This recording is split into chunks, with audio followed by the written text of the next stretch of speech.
Pemirsa, salah satu kandidat pelatih Timnas Indonesia, Timur Kapadze, telah berada di Jakarta. Bahkan pelatih asal Uzbekistan tersebut mengikuti ibadah sholat Jumat di Masjid Istiqlal.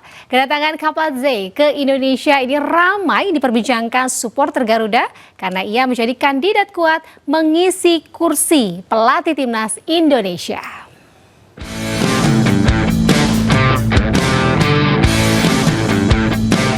Kehadiran pelatih asal Uzbekistan Timur Kapadze di Indonesia langsung memicu kehebohan publik sepak bola nasional. Calon pelatih Timnas Indonesia ini telah berada di Jakarta bahkan melaksanakan sholat Jumat di Masjid Istiqlal. Kapadze mengaku berada di Jakarta untuk berlibur bukan untuk melakukan wawancara dengan PSSI. Namun jika dipercaya menangani skuad Garuda, Kapadze mengaku akan menerapkan filosofi sepak bola menyerang dengan gaya main menekan yang selalu menjadi ciri khasnya. Mana filosofiyam albatta umuman bu en asosiy bu natija nima orqali natijaga erishamiz. Albatta har bir murabbiyning o'zini qarashi bor, o'zini stili bor. Endi meniki albatta ko'proq hujum qilib, ko'proq pressing qilib, ko'proq imkoniyat ega chiqib g'alaba qozonish. Shuning uchun taktika albatta shunga yarasha qo'llanadi. Endi meni yoqtirgan endi 4-3-3 yoki 4-3-1 yoki 3-4-3 bo'lishi ham mumkin. Bu 4-3-3 gibrid meni taktika o'zgaraveradi o'yindan kelib chiqib yoki raqibdan kelib chiqib. Nama Timur Kapadze belakangan santer disebut sebagai salah satu kandidat kuat pengganti Patrick Kluivert.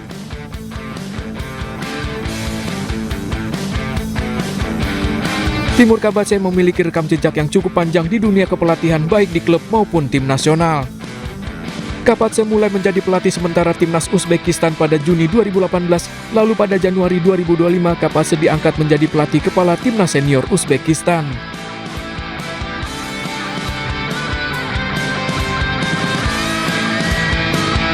Dalam 8 pertandingan, Kapadze membawa Uzbekistan mencatat 5 kemenangan dan 3 kali hasil imbang.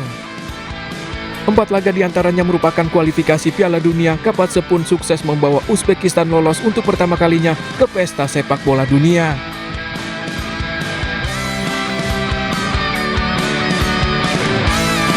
Dengan catatan itu, menarik untuk menantikan posisi Kapadze, pengalamannya di berbagai level tim nasional yang ini menjadi modal penting dalam membangun kekuatan jangka panjang. PSSI mengaku telah mengantongi 5 nama calon pelatih Timnas Indonesia, meski hingga kini federasi masih merahasiakan identitas mereka. Pemirsa, FIFA menyelesaikan undian playoff Piala Dunia 2026 di markas besarnya di Zurich, Swiss. 22 negara memperebutkan 6 tiket terakhir Piala Dunia setelah FIFA selesaikan undian playoff Piala Dunia 2026.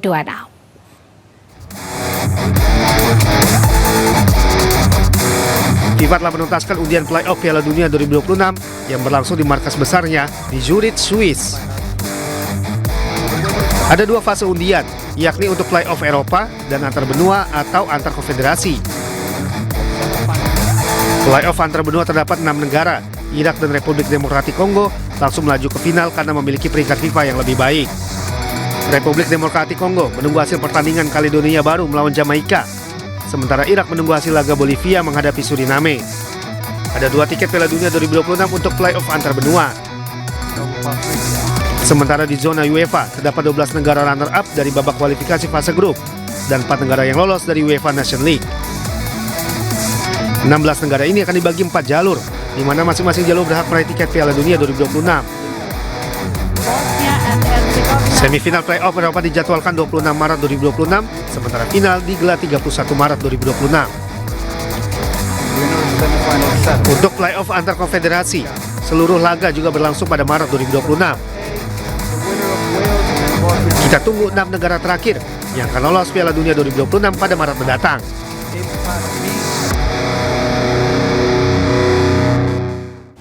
Federasi Sepak Bola Dunia FIFA resmi menunjuk Indonesia sebagai tuan rumah FIFA Series 2026. Ajang 2 tahunan ini berisi pertandingan persahabatan internasional antar negara dari berbagai konfederasi.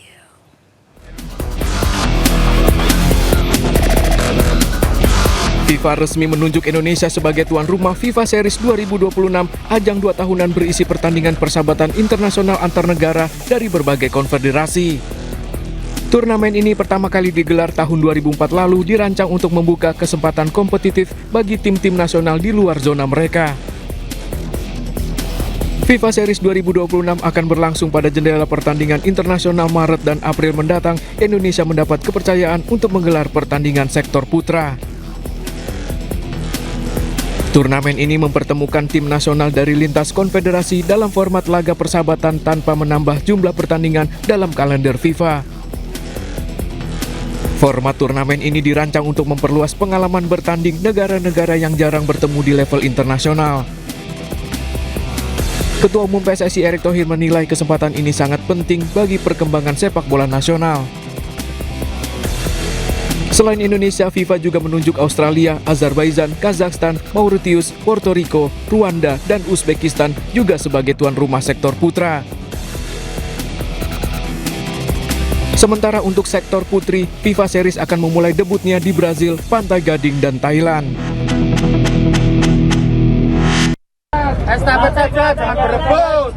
Tim SAR gabungan kembali berhasil menemukan 1 korban tanah longsor di Desa Cibenying, Cilacap, Jawa Tengah, Jumat sore.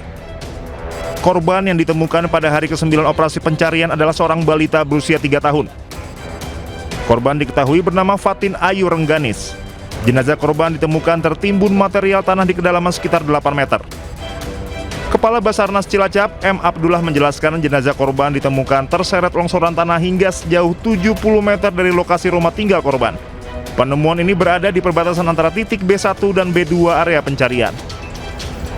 Telah diketemukan korban atas nama Fatin Ayu Rengganis, 3 tahun, dan telah dievakuasi menuju RSUD Majenang dalam kondisi meninggal dunia, berada pada perbatasan di boxset B1 dan boxset B2.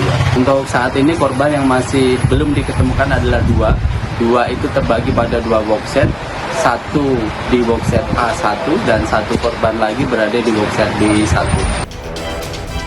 Kini tersisa 2 korban remaja putri yang masih belum ditemukan, yakni Maisarah Salsabila 14 tahun dan Fani Hayati 12 tahun. Keduanya diperkirakan berada di Dusun Tarukahan, tepatnya di titik worksite B1. Hingga hari ke-9 pencarian, tim SAR gabungan telah berhasil menemukan dan mengevakuasi total 21 korban dalam kondisi meninggal dunia. Tim SAR gabungan akan memaksimalkan pencarian korban tanah longsor pada hari ini. Jika kedua korban belum ditemukan, tim akan melakukan evaluasi apakah proses pencarian akan diperpanjang atau dihentikan.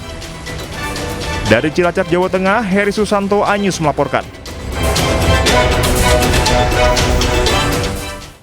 Pemirsa, pencarian korban tanah longsor di Desa Cibenying, Cilacap, Jawa Tengah resmi dihentikan. Keluarga korban pun pasrah dan ikhlas meski kedua korban tidak ditemukan. Suasana haru menyelimuti apel penutupan pencarian korban tanah longsor di Desa Cibenying, Cilacap, Jawa Tengah. Acara dilanjutkan dengan doa bersama, sholat goib dan tabur bunga di lokasi tanah longsor. Pada hari ke-10, tim SAR gabungan resmi menghentikan pencarian korban tanah longsor setelah bertemu dengan keluarga kedua korban yang masih belum ditemukan. Sebelumnya, terjangan tanah longsor menimbun 16 rumah warga. Peristiwa tragis itu menelan korban jiwa sebanyak 23 orang.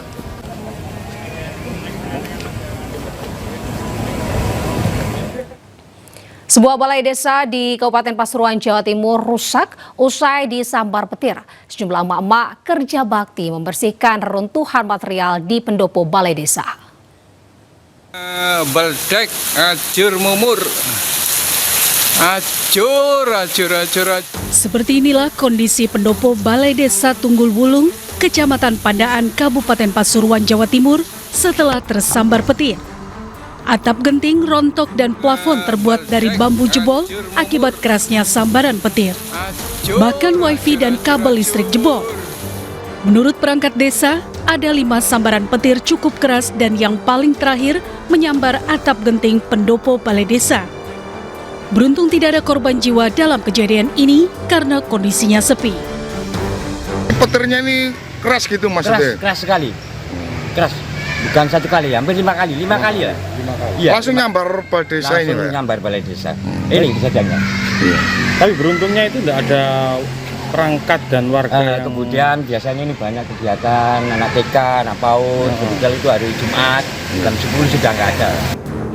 Sementara sejumlah mak-mak bekerja bakti membersihkan puing material pendopo sebagai bentuk kepedulian. Rencananya balai desa akan diperbaiki dalam waktu secepatnya dengan dana swadaya agar genting tidak bocor di saat musim hujan ini. Dari Pasuruan, Jawa Timur, Jaka Samudra, iNews melaporkan.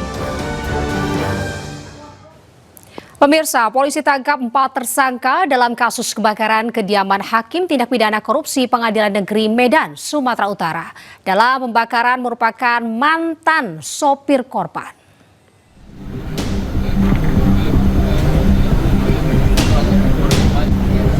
Kepolisian akhirnya berhasil menangkap 4 tersangka kasus kebakaran kediaman Hakim Tindak Pidana Korupsi Pengadilan Negeri Medan, Kamuzaro Waru. Polisi memastikan pembakaran itu dilakukan secara sengaja berdasarkan hasil pemeriksaan saksi, CCTV, dan olah tempat kejadian perkara. Salah satu tersangka merupakan mantan sopir korban yang berperan sebagai dalang pembakaran. Motif para tersangka adalah karena sakit hati pada korban hingga merencanakan pembakaran dan pencurian. Ada unsur sakit hati tersangka 1, kemudian sampai dengan puncaknya kejadian ini yang bersangkutan sudah keluar dan merencanakan pembakaran dan pencurian. Kenapa tersangka tahu detail dan lancar melakukan kejahatan ini? Karena mengetahui betul seluk-beluk di dalam rumah, penempatan kunci, dan lain-lainnya. Sebelumnya aksi para tersangka terekam kamera CCTV memasuki komplek perumahan korban di Medan, Sumatera Utara. Setelah mencuri perhiasan korban, pelaku menyiram area kamar dengan bahan bakar dan menyalakan api di beberapa titik hingga rumah terbakar. Dari Medan, Sumatera Utara, Adi Palapaharhap, iNews melaporkan. Pemirsa, Satgas Operasi Damai Kartens menangkap daftar pencarian orang Maam Taplo, anggota kelompok kriminal bersenjata pembunuhan terhadap nakes di Kiwirok, Kabupaten Pegunungan, Bintan, Papua. Gabriela Meilani mengalami luka bacok di kepala, leher, serta luka tusuk di perut akibat serangan dari anggota kelompok kriminal bersenjata. Tidak hanya itu, pelaku juga terlibat dalam aksi pembakaran fasilitas umum di Kiwirok seperti gedung puskesmas, Bank Papua, perumahan dan kantor distrik serta pasar. Selain itu, Naam Taplo juga terlibat penembakan di lapangan penerbangan Kiwirok dan penembakan terhadap pos Brimob. Dalam operasi ini yang melibatkan Satgas Damai Kartens bersama dengan Polres Kerom berhasil mengamankan salah satu DPO atas nama Mam Taplo alias Mam Taplo. Selain itu, Mam Taplo juga diduga terlibat dalam serangkaian aksi kriminal lainnya. Detasemen Khusus Densus 88 Anti Teror Polri menangkap 5 orang perekrut anak-anak untuk gabung bersama jaringan terorisme. Polisi ini juga menyebut perekrut menggunakan game online hingga Instagram untuk merekrut anak-anak jadi teroris.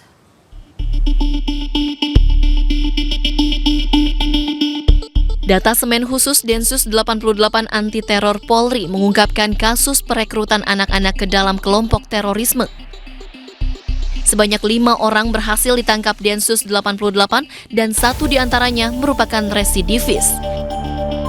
5 tersangka ditangkap lewat 3 kali pengungkapan sejak akhir 2024 hingga November 2025. Dari hasil penyelidikan dan penyidikan, tahun ini benar bahwa telah ditemukan 3 perkara, yaitu perkara utama secara terpisah yang menggunakan modus rekrutmen anak dan pelajar dengan memanfaatkan ruang digital, termasuk diantaranya media sosial, game online, aplikasi perpesan instan, dan situs-situs tertutup.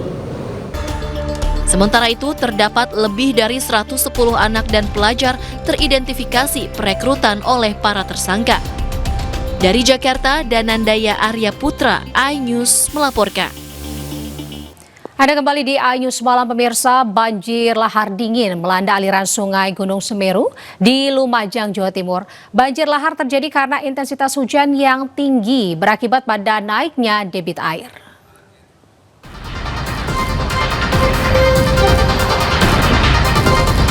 Usai diguyur hujan deras Jumat siang, banjir lahar dingin melanda aliran sungai Gunung Semeru di Lumajang, Jawa Timur. BPBD Jawa Timur mencatat getaran banjir terekam seismograf dengan amplitudo maksimal 45 mm. Tidak ada letusan yang terjadi dari Gunung Semeru sebelum terjadinya banjir lahar dingin. Namun banjir lahar dingin terjadi karena intensitas hujan yang tinggi akibat naiknya debit air. Kepulan asap hasil letusan sekunder membumbung tinggi melintas di jembatan Limpas Sumber Langsep. Fenomena letusan sekunder terjadi ketika material banjir lahar hujan yang dingin bertemu dengan sisa material erupsi yang masih panas di dasar sungai. Reaksi ini menghasilkan uap dan asap tebal. Badan Geologi Kementerian SDM mengingatkan masyarakat mewaspadai ancaman bencana susulan berupa aliran lahar dingin Gunung Semeru menyusul tingginya intensitas hujan dalam 2 hari terakhir. Tim Liputan iNews melaporkan. Pemirsa, 4 hari pasca erupsi, aktivitas seismik Gunung Semeru di Lumajang ini masih tinggi. Dalam 24 jam terakhir, Gunung Semeru alami 157 kali letusan. Hingga saat ini, status Gunung Semeru masih di level tertinggi, yakni awas.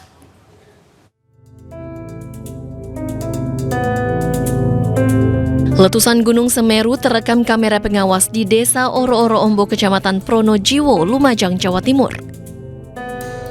4 hari pasca erupsi, aktivitas seismik Gunung Semeru di Lumajang masih tinggi.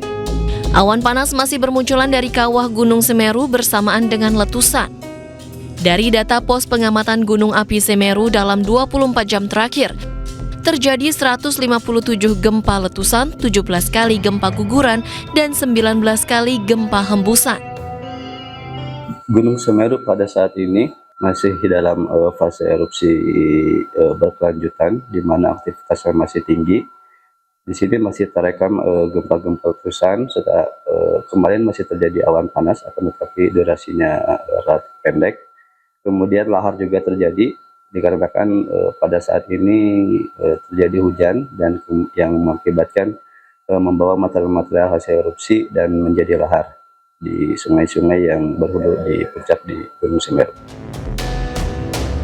Karena statusnya masih awas, masyarakat dilarang beraktivitas di radius 20 km dari puncak Gunung Semeru. Dari Lumajang, Jawa Timur, Yayan Nugraha, iNews melaporkan. 200 rumah warga di 2 dusun yang berada di kaki Gunung Semeru ini rata dengan tanah akibat erupsi dan banjir lahar.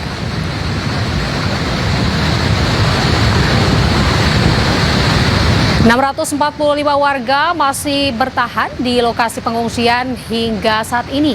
Ratusan rumah warga rata dengan tanah akibat dahsyatnya erupsi Gunung Semeru. Seluruh warga di 2 dusun ini diungsikan di 2 titik pengungsian yang berada di Kecamatan Pronojiwo.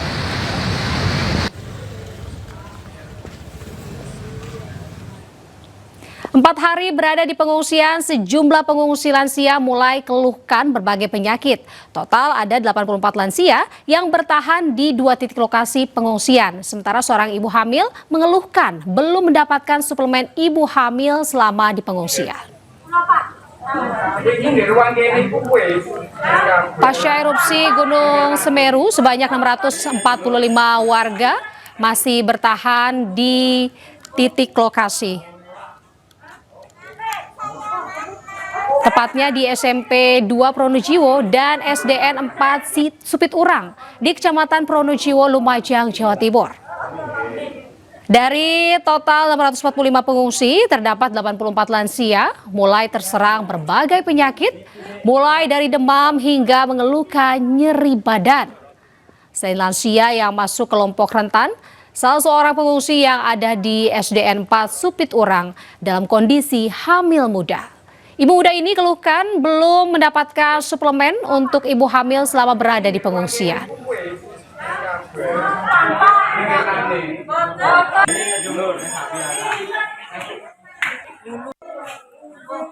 Harapannya ya minta dikasih apa itu susu bumi, makanan sehat dan tempat tidur yang layak gini, pastilah. Dan pemirsa, untuk informasi lebih lengkapnya kita akan terhubung dengan jurnalis iNews Yayan Nugroho. Ya, Yayan, bagaimana kondisi warga di lokasi pengungsian saat ini? Ya, selamat malam Alita dan juga pemirsa. Saat ini saya berada di lokasi pengungsian di SD 04 Supit Urang, Kecamatan Pronojiwo. Saat ini kondisi di pengungsian sedang mati lampu gelap sekarang. Di lokasi ini ada sekitar 214 pengungsi yang masih bertahan di lokasi ini. Sedangkan total pengungsi hingga tempat ini adalah 645 jiwa yang dapat lokasi pengungsian dan juga di hari keempat ini setelah keluhan yang ditemukan oleh pengungsi sudah terpenuhi, diantaranya alas untuk tidur, matras dan juga selimut untuk pengungsi. Terima kasih Nugroho, selamat bertugas kembali. Pemirsa, pemerintah Kabupaten Bantul, Daerah Istimewa Yogyakarta menetapkan status tanggap darurat bencana menyusul bencana hidrometeorologi yang mengakibatkan putusnya akses jalan utama bagi ratusan warga Sri Harjo Imogiri, Bantul kemarin Jumat. Jalan ambrol. Kita bersama Pak Arif. Tidak hanya memutus akses jalan, pergerakan tanah di wilayah ini juga sebabkan kerusakan sejumlah rumah warga. Untuk menghindari hal tak diharapkan, warga yang rumahnya mengalami retakan diminta mengungsi ke tempat yang lebih aman. Sementara itu, pemerintah Kabupaten Bantul juga telah membuka beberapa pos untuk menyalurkan bantuan bagi warga seperti selimut, alat mandi, serta mendirikan dapur umum guna mensuplai makanan bagi warga di lokasi pengungsian. Mulai tanggal 21 sampai 14 hari ke depan, 5 Desember, Bantul dalam kondisi darurat bencana hidrometeorologi. Nah, di dalam masa inilah kami akan melakukan langkah-langkah yang diperlukan untuk penyelamatan nyawa. Pemirsa, Polda Metro Jaya mengajukan perpanjangan masa pencekalan Roy Suryo CS tersangka kasus fitnah ijazah palsu Presiden ke-7 RI Joko Widodo. Pencekalan ini dapat diperpanjang menjadi 6 bulan.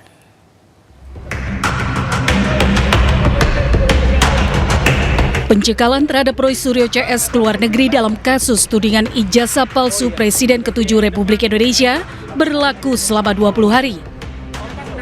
Namun Kabid Humas Polda Metro Jaya menuturkan pencekalan terhadap ke-8 tersangka ini akan diperpanjang dari awalnya 20 hari menjadi 6 bulan. Alasannya untuk memudahkan proses penyelidikan yang dilakukan oleh Polda Metro Jaya yang saat ini masih berlangsung. Jadi pencekalan oleh penyidik itu dikirimkan untuk ke-8 yang berstatus tersangka. Itu berlaku selama 20 hari dari tanggal 8 November sampai dengan 27 November 2025. Tetapi akan diperpanjang untuk pencekalan selama 6 bulan ke depan. Ini surat masih akan berproses untuk pencekalan kedua. Sebelumnya Roy Suryo CS tak ditahan usai diperiksa sebagai tersangka terkait kasus fitnah ijazah palsu Jokowi pada Kamis 13 November 2025 lalu. Mereka tak ditahan karena mengajukan saksi dan ahli meringankan. Dari Jakarta, Rani Sanjaya, iNews melaporkan. Pemirsa, secara eksklusif Andi Azwan mengaku memiliki ijazah asli Jokowi. Andi ini juga menyebut akan membongkar keaslian ijazah Jokowi secara forensik. Berikut cuplikan program Rakyat Bersuara yang dipandu Aiman Wicaksono. Oke. Ini scan. Ini pertama kali ya eksklusif. Pertama kali. Scan. Ini ijazah asli Pak Jokowi. Asli dari Pak Jokowi ya. Scan. Oh, luar biasa. Coba lihat yang selalu dikatakan di sini. Ya, tolong ini kan. Nanti saya ada ijazah pembanding. Ini Anda klaim ini Anda dapatkan dari Pak Jokowi. Pokoknya saya kasih ini nanti ada ijazah. Dan Anda klaim ini asli. Asli. Oke, ini pertama kali loh nih, luar biasa. Ya. Scan dari ijazah asli Pak Jokowi. Scan. Nanti kita lihat dari ijazah pembanding. Oke, ini ijazah pembanding. Tulisannya 5 November 85, satu orang yang menulis ijazah ini. Ya. Stampnya juga sama. Kembali coba. Kembali sebelumnya. 11.32, 15.470. Oke, kembali. Kembali ke Pak Jokowi coba. 11.20, 15.456. Oke. Ini register. Ya. Diperhatikan baik-baik. Selalu dikatakan bahwa Pak Jokowi DO, bahwa Pak Jokowi tidak mempunyai jasa, ini dibuktikan. Oke? Ini berarti persis yang disampaikan oleh Dian Sandi dong? Sama oleh Dian Sandi. Itu yang kemarin kemudian disampaikan oleh Bang Roy Suryo dan kawan-kawan. Makanya Roy Suryo itu mengatakan begini, ya, bahwasanya ini ditempel dengan Dumatno. Iya. Betul nggak? Iya. Saya akan bongkar secara forensik dari VJJ. Yang kemarin Rakyat Bersuara pekan lalu, ini di crop lah kurang lebih ya. Makanya kena dengan undang-undang ITE itu adalah itu masalah salah satunya ya. Salah satunya. Itu masalahnya. Ya, coba kita foto Dumatno. Kita balik kepada digital forensik dari VJJ Face, Pesnet, sama Arcface. Tolong. Saya mengharap Roy Suryo di sini, karena saya sudah bertemu di ILC, dia diam, nggak bisa apa-apa. Nah ya, ini kan yang ditanyakan oleh Roy Suryo. Ini ada merahnya. Enggak, yang merahnya di jasnya tidak ada menurut Ada, ini karena merah ketemu hitam dan ini, itu jas ada. Dia menggunakan dibesarkan kita ada. Image comparison. Ya, di sini ada garisnya. Asli. Ya, ada. Meskipun kan tidak terlihat, tapi nanti kita buktikan tempat yang lain. Saya masih punya. Kalau dengan mata, Mas Roy Suryo dan kawan-kawan kan mengklaim bahwa yang melakukan image comparison. Jadi perbandingan kalau kita lihat di sini itu tidak bisa, tapi kalau kita lihat itu aslinya ada. Pemirsa, ahli digital forensik Rismon Sianipar menyebut ijazah yang diklaim asli oleh Andi Azwan merupakan hasil scan dan editing dari unggahan Dian Sandi di sosial media April lalu. Ketika sebuah objek di dalam citra masukan tidak ada, tetapi ada di citra keluaran, maka yang pastikan itu adalah hasil pengeditan karena registrasi citra tidak menambah objek itu. Tidak membuat objek sendiri registrasi citra. Dia hanya menggeser, merotasi, dan mentransformasi, tidak menciptakan objek. Pertanyaannya, kita sudah mendeteksi, menganalisa lintasan stempel pada citra yang diupload oleh Dian Sandi Utama. Meskipun resolusinya ya menengah lah gitu ya. Tetapi kan kita analisa juga itu, stempel itu yang tertindih oleh tanda tangan pun masih bisa terdeteksi. Nah, kenapa ya tanda tangan itu kan tinta hitam di situ ya, tanda tangan dekannya tinta hitam. Nah, terdeteksi kanal R, kanal merah gitu loh. Kenapa di jas itu tidak ada pada lintasan itu? Tidak ada pada citra yang diupload oleh Dian Sandi Utama. Setelah mengalami registrasi citra, tiba-tiba ada di lintasan itu sesuai klaim Termul itu. Ya, meskipun saya tidak bisa konfirmasi karena apakah yang dikasih ke saya sama yang ditampilkan oleh Termul. Tapi Sesuai yang diklaim oleh Termul, yang ditunjukkan lewat HP itu ya, oleh Termul dengan bangganya itu, ini ada lintasan stempel. Nah pertanyaannya kok tiba-tiba ada? Ya, alasan yang masuk akal adalah dia tambahkan sendiri lintasan stempel itu, gitu loh. Kenapa? Ya tidak ada di tempatnya, di citra masukan dari Dian Sandi Utama itu. Setelah mengalami registrasi citra, tidak mungkin ada objek baru di situ. Kalau dibilang itu karena kabur, salah. Kalau resolusi rendah yang menjadi alasan resolusi rendah yang diupload oleh Dian Sandi Utama, kenapa ya stempel itu ya yang ada pada tanda tangan itu masih terdeteksi? Tanda tangan kan apanya hitam, tintanya. Dan kenapa ada kanal R di situ? Ya, kita ekstrak pakai intensitas RGB, terus kita pakai juga gradients, dapat itu. Kenapa yang hanya di jas hitam itu nggak ada? Pemirsa, ada berita seru bahwa minum air mineral tidak hanya bisa menyegarkan, tapi bisa memberikan sensasi yang sejuk alami dan juga menyehatkan. Apalagi kalau minum air mineral malah dapat hadiah-hadiah miliaran. Banyak yang sudah beruntung dan mendapatkan hadiahnya. Yuk kita saksikan ceritanya. Ini Mas Christian yang menang apartemen di CFD kemarin ya? Ya, betul. Selamat Mas. Ini apartemen buat Mas.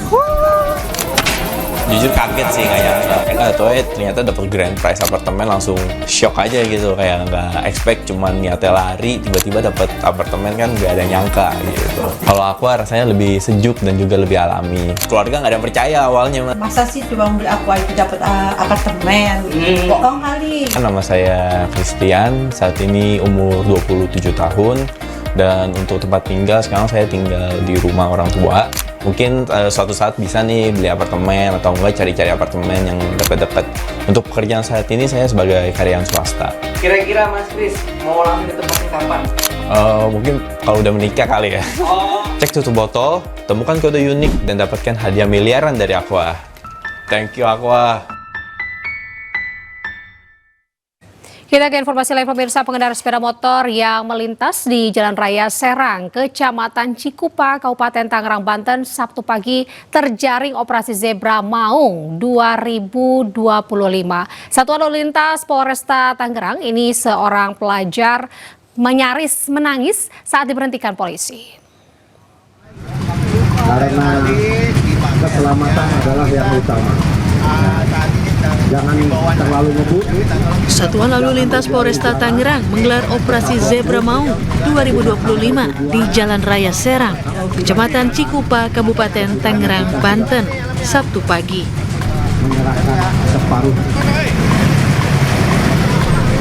Seorang pelajar yang tidak memakai helm ini seketika panik saat dihampiri petugas Satlantas Polresta Tangerang. Sadar kesalahannya, pelajar itu memohon sampai menyampaikan beragam alasan agar tidak ditilang petugas. Beberapa pengendara sepeda motor yang terlihat melanggar lalu lintas karena tidak memakai helm diberikan helm oleh anggota kepolisian dari Satlantas Polresta Tangerang. Kasatlantas Polresta Tangerang AKP Zaini mengatakan, operasi Zebra Maung hari ini bertujuan untuk menyadarkan para pengendara untuk menaati lalu lintas dan menjaga keselamatan.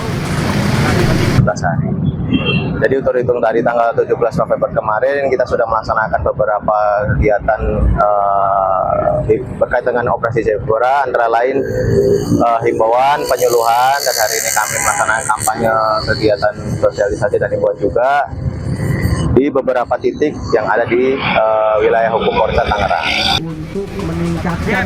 Selain memberikan helm kepada pelanggar yang tidak memakai helm, Satlantas Polresta Tangerang juga membagikan hadiah berupa tumbler kepada pengendara yang tertib lalu lintas. Operasi Zebra Maung ini akan terus digelar hingga 30 November mendatang dengan mengedepankan himbauan dan mencari pelanggar yang kasat mata. Dari Kabupaten Tangerang, Banten, Aimarani, iNews TV melaporkan. Pemirsa, Kakor Lantas Polri gelar Operasi Zebra 2025 guna menekan pelanggaran dan meningkatkan keselamatan di jalan. Berikut pelanggaran yang menjadi fokus pengawasan beserta sanksi diterapkan berdasarkan Undang-Undang Nomor 22 Tahun 2009 tentang lalu lintas dan angkutan jalan.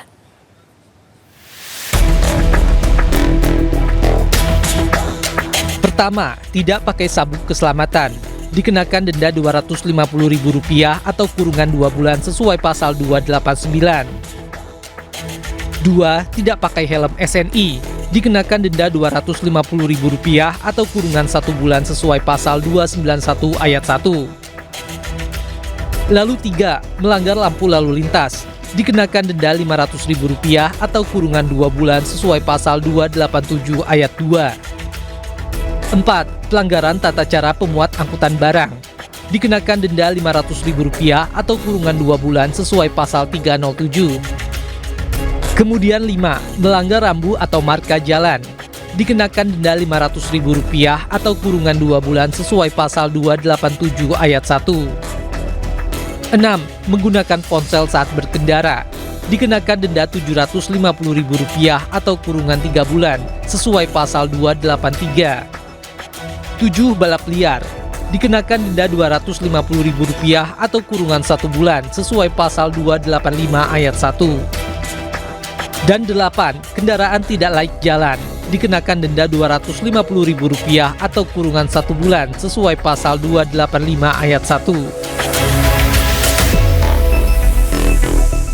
Pemirsa, Komite Nasional Keselamatan Transportasi melakukan investigasi terkait pesawat jatuh di Karawang, Jawa Barat. Petugas mengumpulkan data teknis mengenai kondisi terakhir pesawat sebelum jatuh.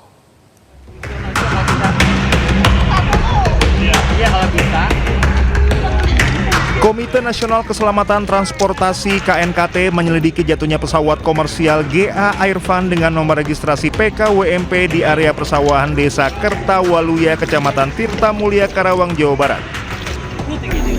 Tim KNKT turun langsung ke lokasi pada Sabtu pagi bersama petugas Kementerian Perhubungan serta pihak perusahaan yang terlibat dalam operasional pesawat. Petugas mengumpulkan data teknis mengenai kondisi terakhir pesawat sebelum jatuh dengan meneliti sejumlah bagian penting pesawat mulai dari kokpit, baling-baling depan, sayap, hingga interior. KNKT menyerahkan proses evakuasi pesawat kepada maskapai Wise Air.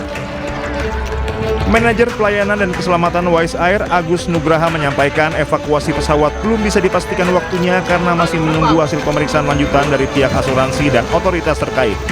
Tadi sudah, karena kami menunggu dari timnya mereka. Kami sudah kirim foto, kita sudah kirim data-data semua. Timlah mereka yang akan menentukan. Jadi kami hari ini masih tetap berada di sini untuk menunggu dari teman-teman dari asuransi. KNKT sudah menyatakan pesawat ini dalam tidak layak terbang. Berarti pemeriksaan KNKT sudah selesai juga hari ini? Pemeriksaan KT secara fisik, Pak. Secara fisik sudah cukup. Sudah cukup? Ya. Tapi untuk selanjutnya kan mereka akan meneliti kenapa ini bisa terjadi. Bukan siapa yang salah, tapi kenapa ini bisa terjadi. Pasti ada sesuatu yang harus diperbaiki. Dan hasil akhir dari KNKT bukan menyalahkan, tapi memberikan satu rekomendasi untuk perbaikan ke depannya seperti apa. Hasil penyelidikan lebih lanjut diharapkan dapat memberikan kepastian mengenai faktor penyebab jatuhnya pesawat, sekaligus menjadi dasar bagi maskapai dan otoritas penerbangan dalam menentukan langkah berikutnya. Dari Karawang, Jawa Barat, Rudi Setiawan, iNews melaporkan. Pemirsa, sebelumnya sebuah pesawat komersil Wise Air jatuh di area persawahan di Karawang, Jawa Barat. Pilot mengaku mengalami mati mesin dan memutuskan mendarat darurat di sawah agar tidak menimpa warga dan rumah-rumah. Jatuhnya kapal di Desa Kertawaluya, kapal PK. Pesawat jenis GA-28 Airfan milik PT Wise Air mendarat darurat di area persawahan di Karawang, Jawa Barat, Jumat siang. Sedianya pesawat lepas landas dari Bandara Budi Harto, Tangerang dan dijadwalkan mendarat di Cirebon. Namun, mesin pesawat tiba-tiba mati di ketinggian 5.500 kaki. Kemudian pesawat turun dengan sangat cepat Pilot lalu memutuskan melakukan pendaratan darurat di area persawahan. Drone yang paling dekat itu Halim, tapi kita lihat untuk distance-nya nggak memungkinkan karena dengan ketinggian seperti itu melampaui 35 mile, saya kira berisiko untuk mendarat ke wilayah Jakarta sekitarnya, khususnya di Halim. Karena di sekitar situ kalau nggak nyampe pastinya banyak populasi. Jadi saya menyimpulkan mendarat darurat di wilayah persawahan. Sementara itu 5 orang awak dalam pesawat selamat dan langsung dievakuasi ke rumah sakit. Tidak ada luka serius yang dialami seluruh awak pesawat. Tim Liputan iNews melaporkan. Anda masih di iNews Malam, pemirsa. Wakil Presiden Gibran Rakabuming Raka tiba di Johannesburg, Afrika Selatan untuk menghadiri KTT G20. Kehadiran Gibran disambut tarian tradisional Afrika Selatan.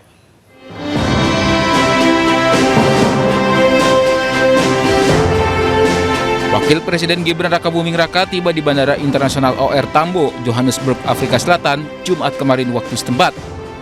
Kedatangan Gibran dan rombongan disambut Duta Besar Luar Biasa dan Berkuasa Penuh Republik Indonesia dan Afrika Selatan, Saud Purwanto Krisnawan, Atas Pertahanan RI di Pretoria, dan sejumlah pejabat Afrika Selatan. Wapres juga disambut hangat tarian tradisional Afrika Selatan, Tari Pansula.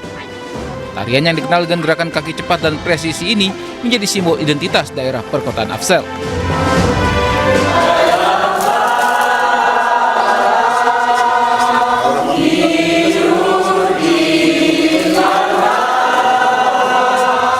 Dari bandara, Gibran menuju hotel di mana dia disambut para diaspora Indonesia yang membawa bendera merah putih kecil dan nyanyikan lagu rayuan Pulau Kelapa. Gibran berada di Johannesburg untuk hadiri KTT G20 Afrika Selatan pada 22 dan 23 November 2025. Ia mewakili Presiden Prabowo Subianto yang berhalangan hadir. Gibran akan sampaikan pidato mengenai isu-isu global prioritas serta posisi Indonesia dalam upaya memperkuat kerjasama internasional dan pemulihan ekonomi dunia. Wapres RI Gibran Rakabuming Raka hadiri Indonesia Afrika CEO Forum 2025. Gibran menekankan perluasan investasi dan kerjasama strategis dengan Afrika Selatan.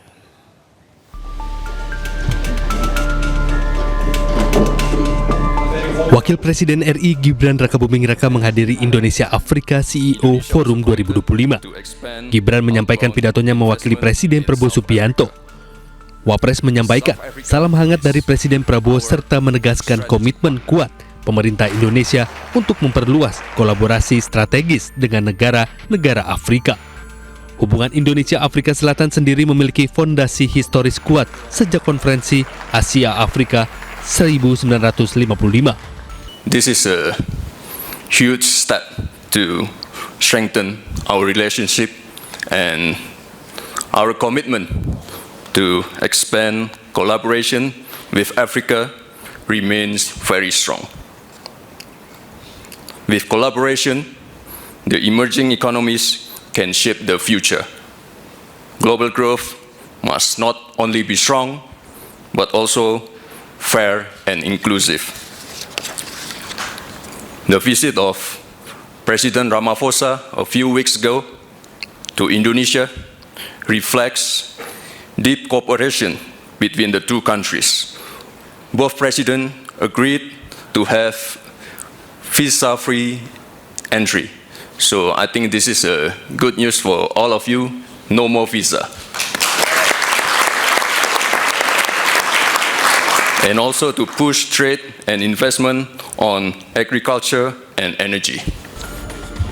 Indonesia menyambut baik kebijakan bebas visa antara Indonesia dan Afrika Selatan sebagai terobosan untuk mempercepat interaksi bisnis dan masyarakat antar negara. Peluang kolaborasi di bidang energi, industri pertahanan, teknologi, dan rantai pasok semakin penting dalam merespon dinamika ekonomi global.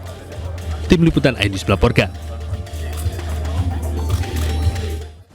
Kita beralih ke informasi mancanegara, pemirsa. Ratusan petugas pemadam kebakaran berjibaku memadamkan kebakaran hutan Inje di wilayah pegunungan provinsi Gangwon, Korea Selatan. Selama hampir 17 jam, petugas darat berusaha memadamkan api dibantu helikopter menjatuhkan air dari udara. Kebakaran hutan terjadi Kamis sore di wilayah pegunungan Kabupaten Inje, Provinsi Gangwon, Korea Selatan. Kebakaran akhirnya berhasil dipadamkan pada Jumat pagi setelah operasi intensif selama 17 jam dengan melibatkan ratusan petugas pemadam kebakaran dan armada helikopter. Kebakaran diduga dikarenakan kondisi hutan yang kering dan topografi yang menantang, sehingga menghambat upaya awal tim darat memadamkan api yang menghanguskan sekitar 360.000 meter lahan. Sebanyak 29 helikopter dikerahkan melakukan pengeboman air secara terus-menerus dengan menargetkan titik-titik api yang paling aktif dan sulit dijangkau. Belum ada laporan korban jiwa, namun 12 warga dari 8 rumah tetangga terdekat dievakuasi ke sebuah panti jompo.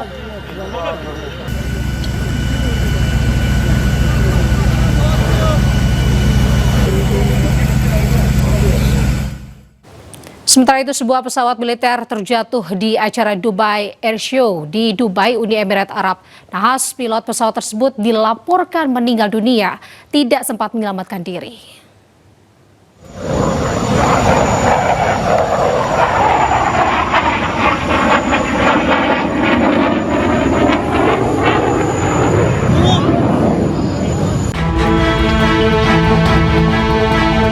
Sebuah jet tempur Tejas milik Angkatan Militer India terjatuh.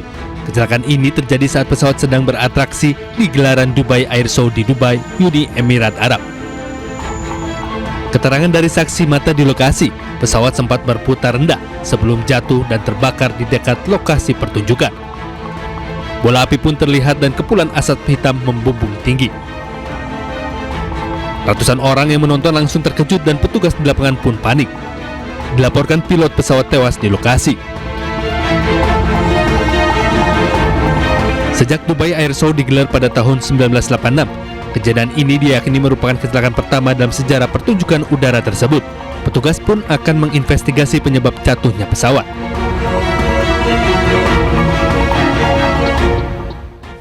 Pemirsa, Rusia kembali membobardir Ukraina dan menghancurkan kendaraan tentara infanteri. Rusia pun mengklaim telah merebut desa Radosnoye.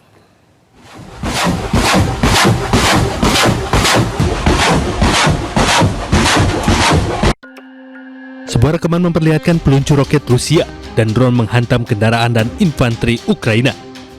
Menurut informasi dari Kementerian Pertahanan Rusia, menyampaikan bahwa kelompok pasukan timur telah merebut desa Radosnoye di wilayah Dnepr. Sementara itu, Amerika mengonfirmasi kerangka kerja 28 poin rencana perdamaian untuk keduanya. Такого не буде. Україна працюватиме швидко. Сьогодні, в суботу і неділю, весь наступний тиждень. І стільки, скільки це буде потрібно в режимі 24/7 я буду боротись за те, аби серед всіх пунктів плану не було пропущено щонайменше 2. Це гідність і свобода українців, бо саме на цьому базується все інше. Наш суверенітет, наша незалежність, наша земля, наші люди. Moskow melancarkan serangan militer di Ukraina sejak akhir Februari 2022 setelah mengakui kemerdekaan Republik Rakyat Donetsk dan Lugansk. Zelensky pun memberlakukan darurat militer di seluruh wilayah dengan mengumumkan mobilisasi umum.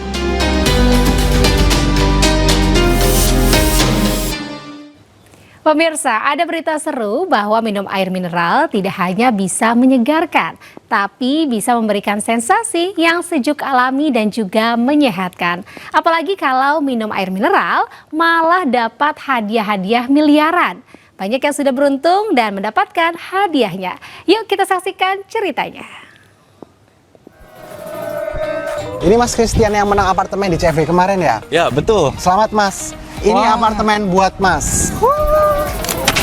Jujur kaget sih, nggak nyangka. Nggak tahu ternyata dapat grand prize apartemen, langsung shock aja gitu. Kayak nggak expect, cuman niatnya lari, tiba-tiba dapat apartemen, kan nggak ada nyangka gitu. Kalau aku rasanya lebih sejuk dan juga lebih alami. Keluarga nggak ada yang percaya awalnya. Masa sih cuma mobil aku aja dapat apartemen? Bohong kali. Nama saya Christian, saat ini umur 27 tahun. Dan untuk tempat tinggal, sekarang saya tinggal di rumah orang tua. Mungkin suatu saat bisa nih beli apartemen atau enggak cari-cari apartemen yang dekat-dekat. Untuk pekerjaan saat ini saya sebagai karyawan swasta. Kira-kira Mas Kris mau langsung ditempatin kapan? Mungkin kalau udah menikah kali ya. Cek tutup botol, temukan kode unik dan dapatkan hadiah miliaran dari Aqua. Thank you Aqua.